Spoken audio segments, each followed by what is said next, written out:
Presented by Unique Films.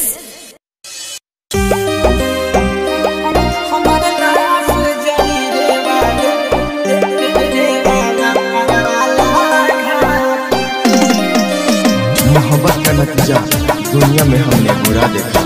मोहब्बत का नतीजा दुनिया में हमने बुरा देखा।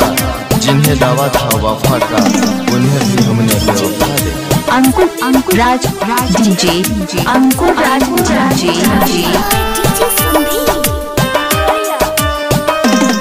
ये जान जब तू रोई हो तोरा याद का कैसे भुलाई हो, तोरा याद का कैसे भुलाई हो, तोरा याद का कैसे भुलाई। हे जान जब तू रोई हो तोरा याद का कैसे भुलाई हो, तोरा याद का कैसे भुलाई। जहिया दोस्तारा के से नूर भरबू माथ पे हमर लाश जरी रे वाला घाट पे। मेहद दोसरा के लड़ाईबू अपना हाथ पे हमर लाश जरी रे वाला घाट पे।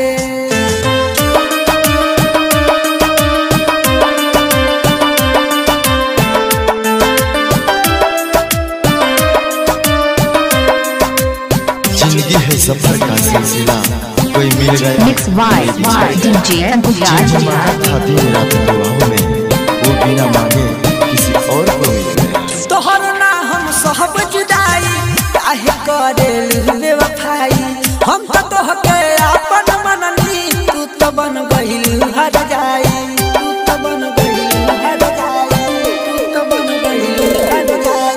तोहर ना हम सब जुदाई काहे करेलू बेवफाई।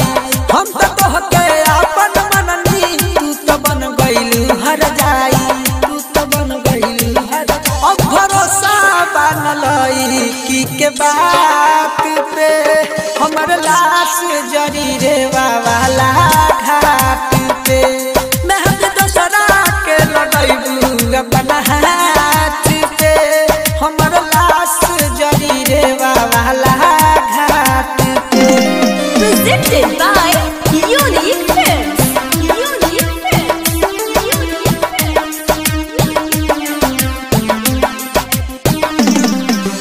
मैंने भी डीजे राजा निशु लवर था, उनकी राहों में इंतजार किया था। हमें क्या पता वो भूल जाएंगे हमें, हमें क्या पता अंकुर कुमार डीजे जो एक बेवफा से हमने प्यार किया था।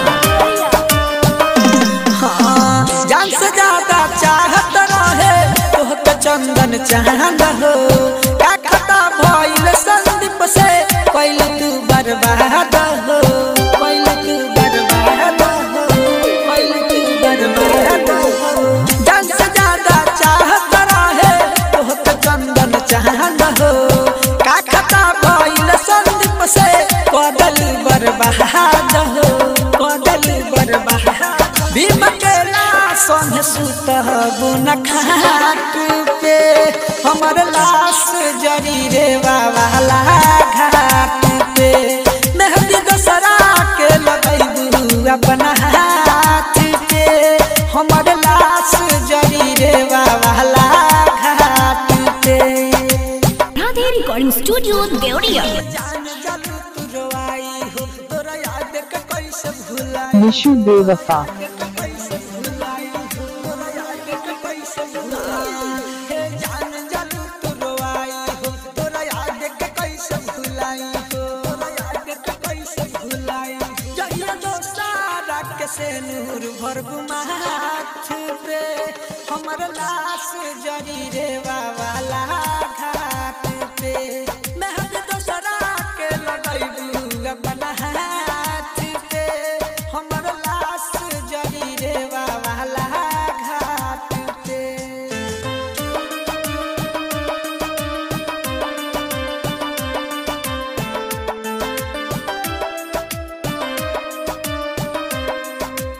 जिंदगी है mix by Ankur Raj DJ कोई मिल गया कोई बिछड़ गया। जिन्हें मांगा था दिन रात दुआओं में, वो बिना मांगे किसी और को मिल गया। तोहर ना हम सब जुदाई काहे करेलू बेवफाई। हम तो तोहके अपन मननी तू तो बन गइल हर जाई तू तो बन गइल हर जाई निशु बेवफा तोहरा ना हम सब जुदाई काहे करेलू बेवफाई बाराबंकी तोहके अपन 9626594816